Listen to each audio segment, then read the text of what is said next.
and welcome to Storyboard. I'm Pavni Mittal. Pale Agro has relaunched its flagship brand Frooti. The 30-year-old iconic mango drink has a new packaging, logo and of course marketing strategy.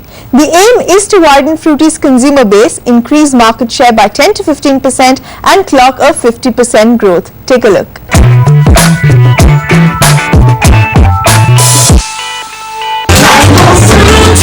India's oldest mango drink is all set for a second innings.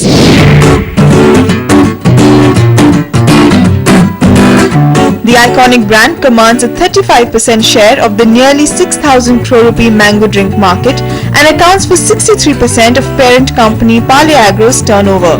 And in its new avatar, it is hoping to become even bigger.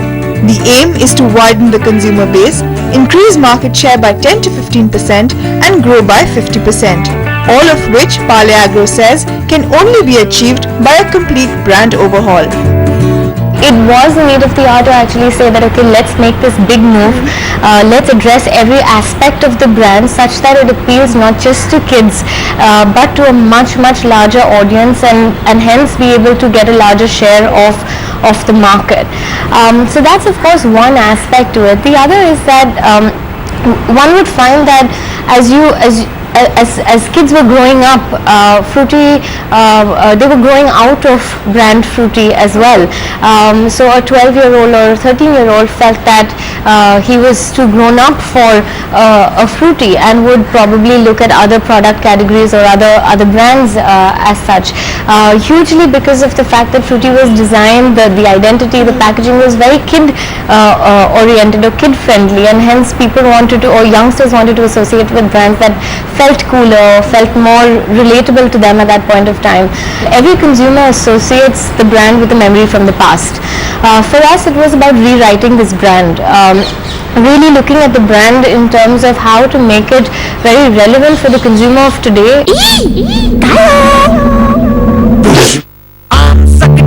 A big ad splash fronted by Shah Rukh Khan is announcing Frooti's relaunch.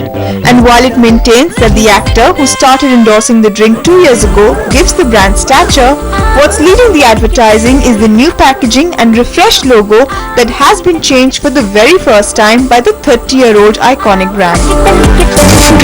We just realised that in India, the way that you display packaging is done with such precision and care that people actually make amazing kind of very precise displays of things, so that if we made a big strong logo that we could repeat, it would really stand out even more. I mean, these things have to stand out on really dark back streets of cities, to bright sunlight on beaches or market stores and railway stations.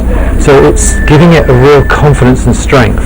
That's why the logo is so kind of forthright. It was really to survive in those such varying kind of environments that it appears in. The idea that we came up with was to create this entire miniature world where we created these set designs that had miniature people and miniature plant life and vehicles, but we kept the Frooti bottle and the mango in real life scale. And this really allowed the packaging to be the hero of the shots while allowing us to tell stories around the package and adding moments of humor and play into everything we were doing. Every Indian company started off the conversation with, I remember Frooti from the time I was a kid, we felt was the biggest bottleneck. We wanted people to look at Frooti like we were, which was about rewriting this brand for the future, not just looking at those memories of the past, but really looking at the consumer of today, looking at the market of today, looking at how things are changing so rapidly, and really help us design a brand that we don't have to look at redesigning again after 2 years. Frooti says that the strategy has already started showing results, with SKUs with new packaging registering a 60% growth over the older packs.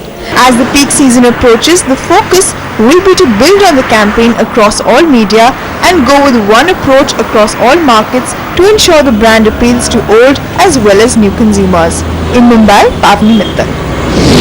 Big ambition there for Frooti. We're going to take a short break here. When we come back, an exclusive chat with FCB's Nigel Jones.